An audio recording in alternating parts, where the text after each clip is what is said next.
مساكم الله بالخير، وأحب أن أشكر صراحة بيت الشعر في دبي على مبادرته وتواجده في مهرجان الظفرة لمزاينة الإبل، وما هي غريبة عليهم في دعم الشعر والشعراء ودعم الموروث الشعبي، وهذه تحسب لهم الخطوة وتواجدهم، ونرحب بهم في مخيم القحطاني في مهرجان الظفرة.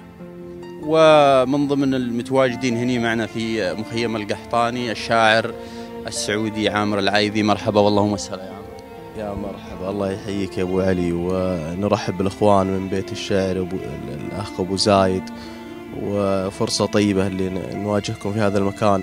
احنا حريصين جدا على ان نحضر مثل هذه الفعاليات اللي تقرب وجهات النظر وتقرب الشعراء من الاعلاميين، خصوصا بيت الشعر من المؤسسات المتميزة شعريا وإعلاميا، وأنا من زمان والله حريص على أني أقابلهم، وحصلت الفرصة اليوم أني أواجههم، ونشكرهم على حضورهم في مخيم قحطان، والله يحييهم.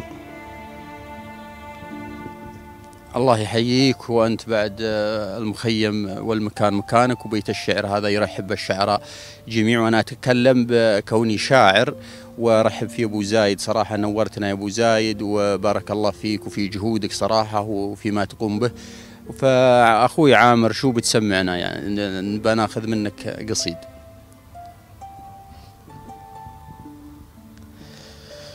قول بشويش يا وقتي علي بشويش، أنا ضحية حب واستنزاف، إن جيت لك واحد تجيني جيش، معقول هذا يعتبر إنصاف؟ حاولت أعيش وما قدرت أعيش بين اليقين وبين شين وكاف، يطلع براسي لا جفتني ريش، ويطلع بشعري يوم جتني قاف. أخلصت في حبي ولكن ليش ألقى جزاه الهجر والإجحاف، ماني فقير يشوف لقمة عيش، أنا غني عاش يومها شاف. أحيان يغتال المحبة طيش، وقلوبنا رغم البعاد انضاف، وأحيانا أخبي عشق لكن ويش، دام الزمن خبى 3 أضعاف. حبيتها واجد وهي بشويش، وشويشها لا طنشتني جاف، إذا بداية حبنا تطنيش أجل نهاية حبنا تنعف. سلامتكم. صح الله لسانك وبيض الله وجهك، وإن شاء الله أنك ما تنعاف. وأقول قصيدة في صاحب السمو الشيخ محمد بن راشد آل مكتوم، نائب رئيس الدولة رئيس مجلس الوزراء حاكم دبي حفظها الله ورعاه. يقول: ما كل مروح تزبر سيلت به الشعاب، مثل النجوم اش كثرها بس ما هي دليل، والفكرة اللي تجنبني دروب الخراب، مقامها نور وضياها يقدي سبيل، إلا إذا حل ذكر الليث سمح الجناب، يممت شعري عليه وزاح هم ثقيل، اللي بفكره نلاقي للتساؤل جواب، مطوع الصعب سيفه ناحر المستحيل، من زالها المجد وقدامه ثراها السحاب، والعز ثوبه بيرق جيل من بعد جيل، كفه مطرها جلد كل البقع والهضاب، لين انبتت دانت الدنيا وزان الحصيل، من رؤيته فصلوا للمعضلات الثياب، من نظرته للعزوم المستدامة وكيل دبي، قصيته يغازلها الفضاء والضباب، ودبي تحوي من كنوز الحياة الجميل، ودبي در صنعها من عريش وتراب، لين أصبحت ديرته للخايفين البديل. لو إن الأحلام نسبي ناخذها بمخلب وناب، كان المصارع خذ حلمه وحلم النحيل، لكن الأحلام يسبيها حكيم الصواب، اللي نتاجه كثير وفي عيونه قليل الريح، تبطي تلاقي منه منفذ وباب، الناصح القرب محمود الصفات النبيل، الجود عينه وفي نهجه ضياء للشباب، سهم المنايا ومرهم للجريح الذليل، اقبل على البحر واستسلم ومات العباب، وسجل على الماء نماذج من بحور الخليل، مركزها الأول ومن دونه يسن الحراب، حراب علم وتنافس لا حراب الفتيل. هذا محمد ولد راشد عزيز الجناب، يموت في ذكرها الشعر الركيك الهزيل، فلاسي الساس واخواله عطاهم رحاب، مطوعه كل عوجه تحت سيف صقيل نهيان، منصيتهم شدت عليها الركاب، عليهم أزكى السلام بكل صبح وليل، عليهم أزكى السلام بكل صبح وليل. وسلامتكم. يستاهل أبو راشد، ونتمنى أن ترتقي لمقام سموه وإلى ما نطمح إليه. طبعا نرحب في هذا الأثناء بأخونا الشاعر والمنشد أو راعي الشلات خالد بن سميد النعماني. مرحبا والله وسهلا فيك. وبالإعلامي المتميز صالح الهاشمي، نورتنا وبركة الساعات في محل علي القحطاني، وبركة الساعات شوفتكم وحياكم الله. الله يحفظك، الله يسلمكم. أخوي خالد شو بتسمعنا وشو بتقول وانتني؟ أسعد الله مساكم، والله يرحبكم على فضله. ونحن والله مهما قلنا في على قولتهم الدولة ولا الوطن ولا الشيوخ بعدنا مقصرين. ونحن هذه الأيام أيام مبروكة، في احتفالات وفي مهرجانات وفي أفراح. عسى الله يعم الأفراح علينا يا رب، ويوحد شملنا ويعين حكامنا ويرزقهم البطانة اللي تعينهم على الخير. وعندنا أبيات والله أنا ما أدري، الربع كانوا طالبين غزل.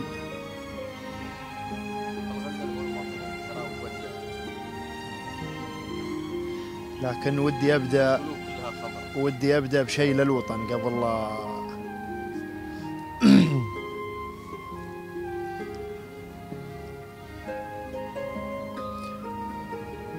أقول جمليني يا هواجيس من بعد السلام،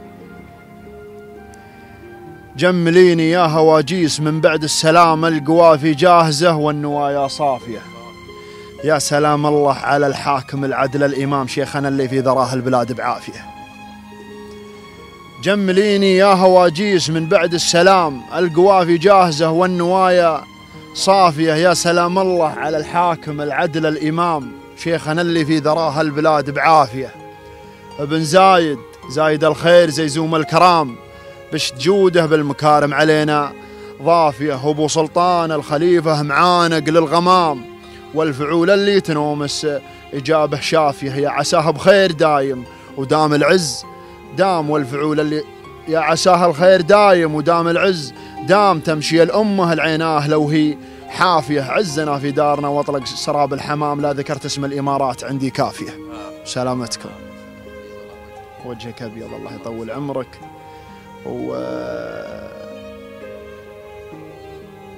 أقول في سيدي صاحب السمو الشيخ محمد بن زايد آل نهيان الله يحفظه ويرعاه ويحماه، ما للمشاكل والنشاب إلا الحلول اللي حلول، وما للجبال اللي ثقال إلا الرجال اللي رجال، وما للعزوم إلا إرادة شخص وافي لو يقول، وما للتحدي غير لمحه بارق تفني الجبال. والله محمد شيخنا راعي الوفا والطول، طول صحيح واحد لكن إنه بالمثل ماله مثال. والله يعلم لو نظر لجبال يمكنها تزول، ولو نظر للي محال أصبح يسير اللي محال. في مشيته كل التواضع، ولو مشى ما هو خجول، تهتز الأرض اليوم مشى من هيبته في كل حال. ضاري على كسب الجمايل والكرم وطيب الفعول، والطايلة قطع لها وما هي غريبة يا الرجال. ويا سيدي الشعر يزهو ولا تغنى بك يطول، وبخت الشعر والشاعر اللي جاب فيك أحلى الخصال. أنت المطر لا من تحدر من محاديره السيول، يسقي جدوب القاع ولا منه فيها الأرض سال. هذا أبو خالد والله فيه لو نقدر نقول 2000 نعم إنها قليلة وما يوفيها المقال. أبوه زايد المراجل الله يرحمه ويغفر له، أبوه زايد المراجل ساقها في كل حول، سوق البكار ولجفلت في سيرها شد العقال. من يدها اليمنى تعلمنا الكرم يا ابن الأصول، غيث تهل مزان جوده وين ما جاها مجال. مراجل ما عدها من عدها لو هو يقول المزن، من هو عد مزنه يا معقدة الحبال. واختامها يا مرحبا ترحيبة فيها أقول أهلا وسهلا مرحبا، وإعداد ما برقه هلال. سلامتكم. الله يصح لسانك ويبيض الله وجهك على هذه القصيدة الطيبة. وش يقول القصيدة في البيت الأول؟ لو ذكرت الإمارات اسم الإمارات عندي كافية، كافية والنعم في الإمارات. والله يحفظ الإمارات ويحفظ شيوخها وحكامها وشعبها إن شاء الله، ويديم الأمن والأمان. أخوي عامر وش بتسمعنا؟ غزل. دام الموضوع في الإمارات، فالإمارات تستحق منا القصيد، والشيوخ الإمارات يستحقون القصيد، وأنا في الإمارات أعتبر نفسي إني في السعودية، وإخواننا الإماراتيين اللي راحوا للسعودية يعتبرون أنفسهم في الإمارات. حنا نعتبر شعب واحد.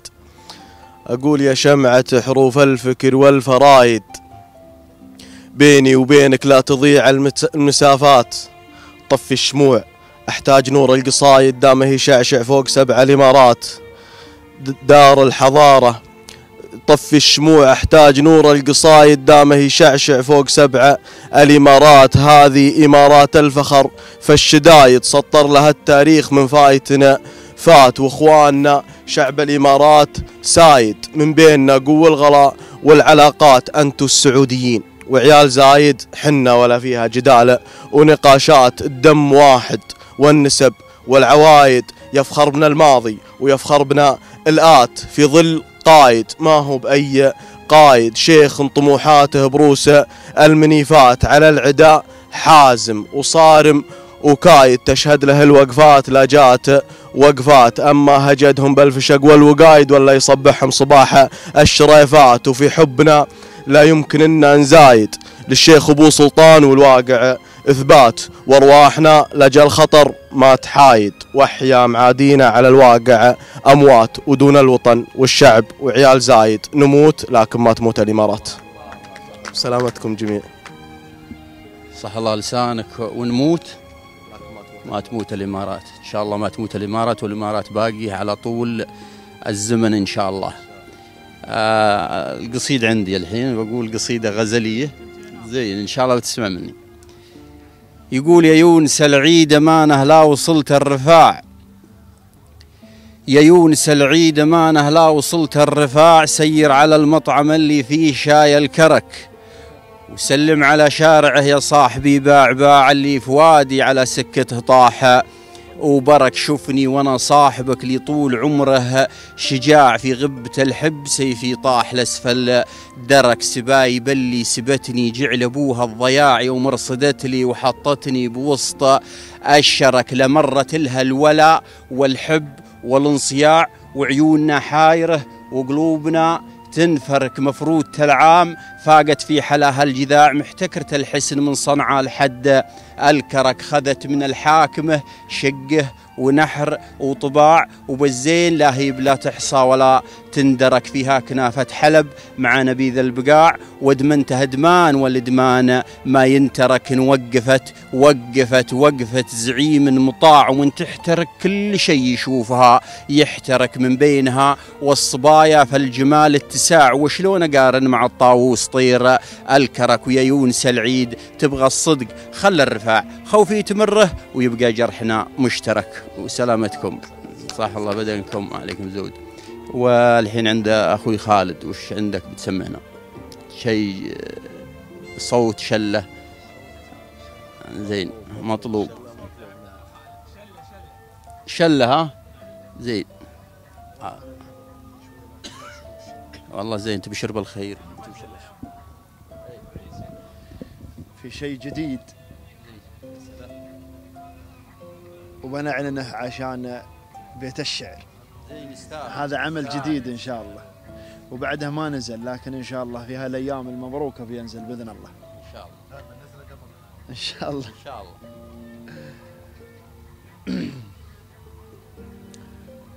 أقول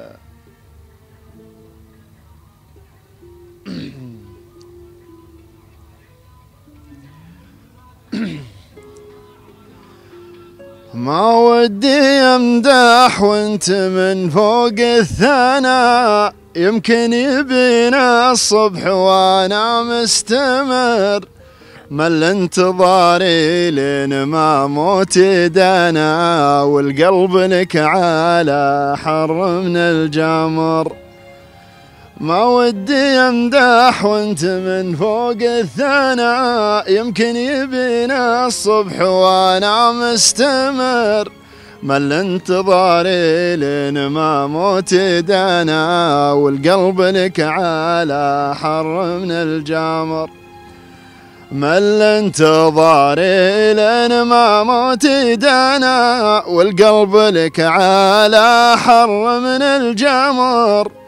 نحن هنا لد النظر، نحن هنا عطني نظر واعطيك من عمري عمر. سلامتكم.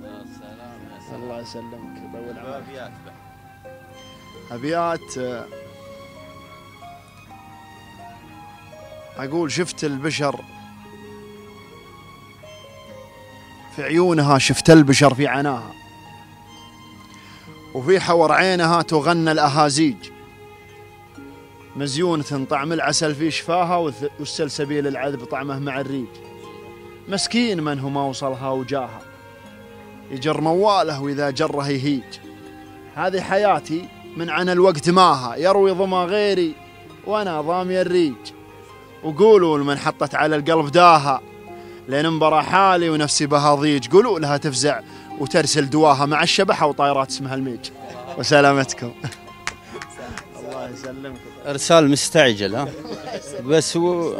بس سؤال، هذا القصيدة واقعية ولا خيال؟ يعني واقعية، يعني تحب ما عندك مشكلة.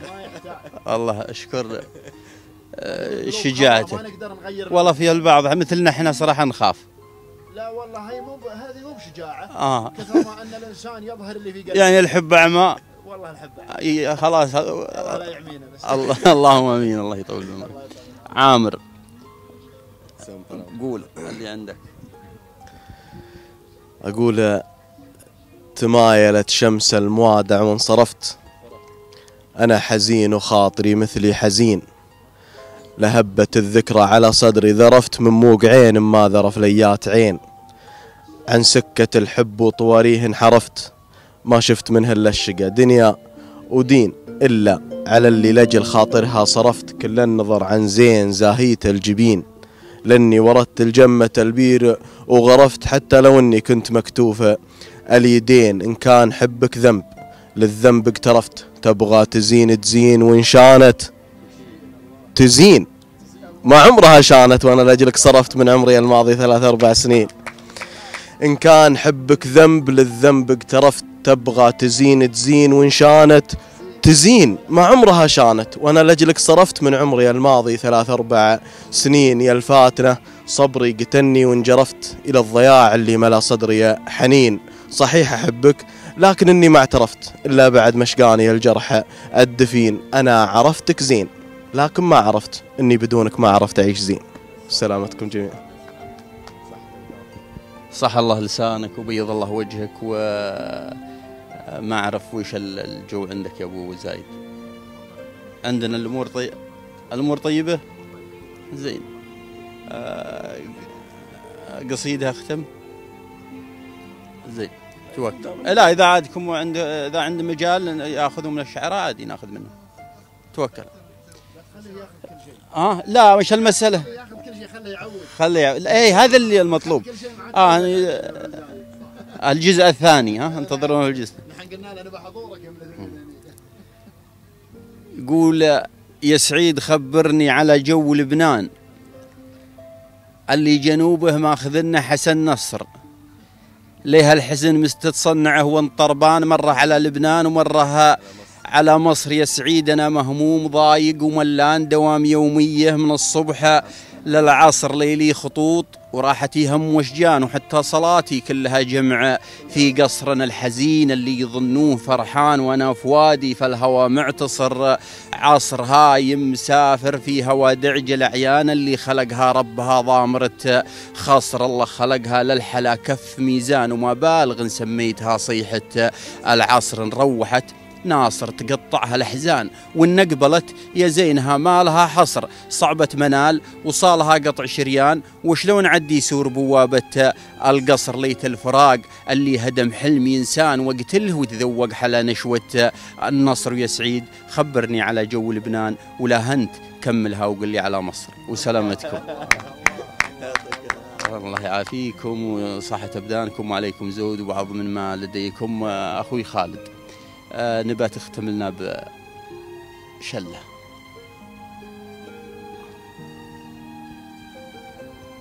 الحين دام المايك هي عندي أنا اللي بسألك، هذه حقيقة ولا ما هي بحقيقة هذه؟ والله خيال. ها؟ يقول خيال الشاعر اللي أصله حقيقة. وبعضهم يقولوا يفعل وأنت منهم.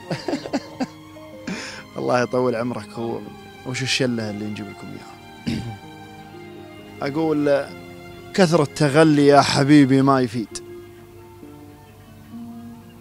بعدك يقسي وخايف إني أخسرك، لا تجرب عنادك معي لأني عنيد، ما زال باقي وقت وأنا أنظرك، ما جيت أهدد قلبك بحب جديد، جيتك علشان المعزة أحذرك، الجولة منه دفى ذاب الجليد، والصدر من يبرد شعوره يدمرك، خلك معي خذني معك تبقى سعيد، البعد يكدر خاطري مع خاطرك، أنا أريدك وأنت قل لي وش تريد، أنا أريدك وأنت قل لي وش تريد، تبغى أحبك أو تباني أحقرك، أقدر أحطك بين دمي والوريد، وأقدر إذا بنهي العلاقة ما أذكرك.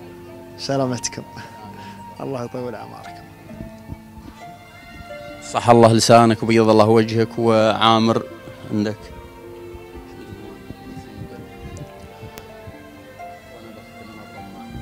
طيب أقول غايب قدلي عن الناس والفكر محجوز، والغيابات الطويلة تسبب لي ملل، التواصل شيء طيب ولكن ما يجوز نبني جسور التواصل على كذب وزلل، الفكر في بعض الأحيان يضمن لك تحوز شيء ما يخطر لفكرك، لو يسمى خلل، دايم النفس العزيزة على الطالة تهوز، ويغري النفس الضعيفة عمارات وفلل، ومن يحاول يجذب الناس بالفكر النشوز بعتبرها ربع غلطة، لو الموقف جلل، والقرود اللي تدور لها لو قشر موز جاه من الموز المقشر على جمرة وصلل، لا يغرك كبر الأسماء تراها ما تفوز، تشتري الصنة المغطى ولا تلقى حلل، واختلاف الرأي يظهر مجالات البروز، في ذكائك في غبائك مع ما بكلل، واحد الرايه بعينك يسوي له كنوز، واحد الرايه بعينك ما يسوى له هلل.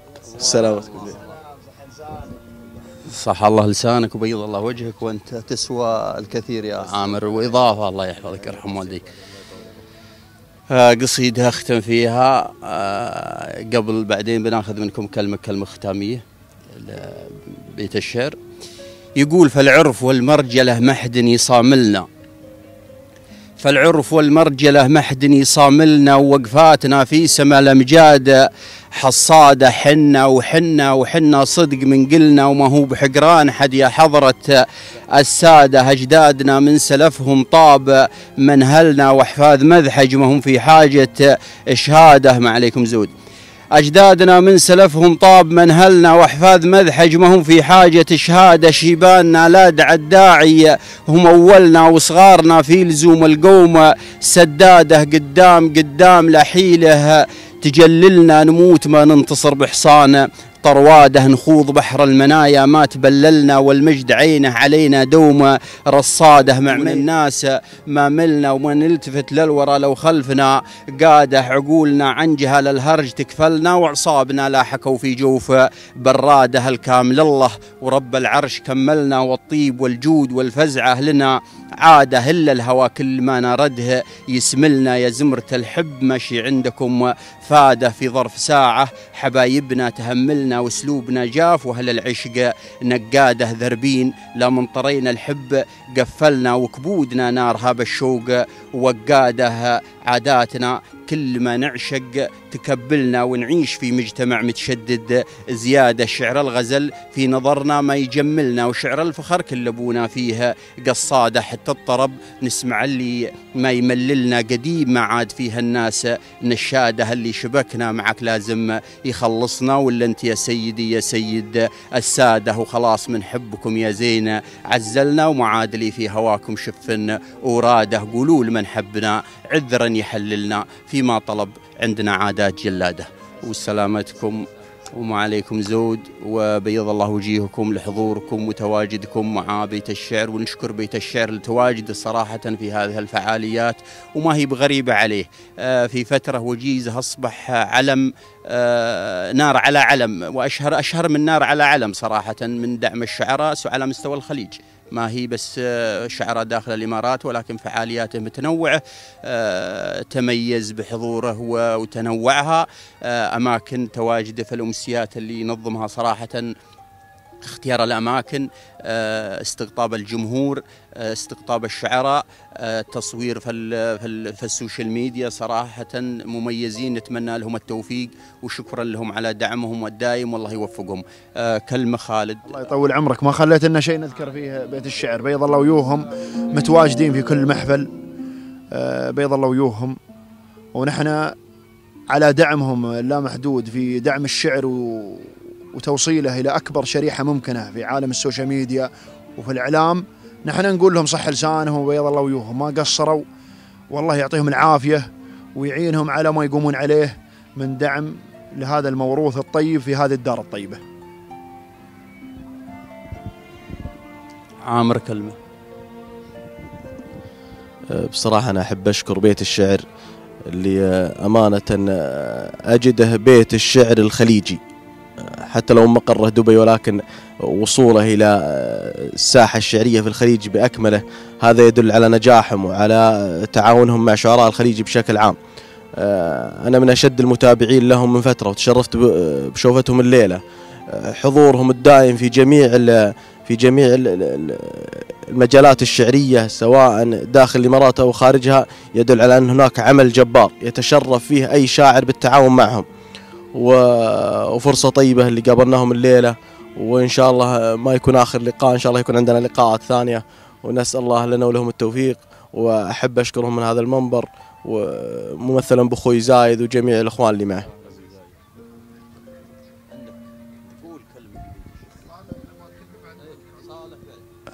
نقول الله يحييكم، وشرفتونا في مخيم والدنا سعادة محمد بن عايض القحطاني، والله يحييكم وتشرفونا في أي وقت. وبيت الشعر غني عن التعريف، نحن نضيف له وهو يوصل أصوات الشعراء سواء المحليين ولا الخليجيين والعرب. بيض الله وجهكم. لا يسعني إلا نشكر بيت الشعر على جهودها الطيبة في إبراز الموروث والاهتمام بالشعر.